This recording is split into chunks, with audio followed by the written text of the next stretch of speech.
আসসালামু আলাইকুম রহমতুল্লাহ বারকাতুহু।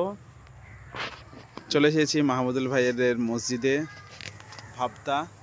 এই যে মসজিদটা দেখে নেন, কত সুন্দর।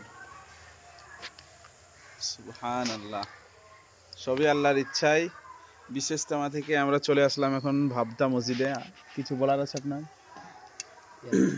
হ্যাঁ, আমাদের সুলাইমান ভাই ইস্তেমা বর্তমানে এখন 13টা মসজিদ, ওটা 13টা, আর দুটো উক্তি মসজিদ, দুটো তিনটে না দুটো, হ্যাঁ কোথায় তার ভিতরে এই যা 13, 14, 15 যা হয়েছে, হ্যাঁ এরই ভিতরে সর্বপ্রথম জন্মভূমি হয়েছে এই ভাবতা আদি জুম্মা মসজিদ। ইয়ার আগে কোনো বেটার জন্ম হয়নি, এর জন্ম আগে। একটা সাইনবোর্ডে লেখা আছে ভাবতা আদি ভাবতার জুম্মা মসজিদ। ভাবতার পুরো মসজিদের ইতিহাস চাচা আমাদেরকে জানিয়ে দিলেন।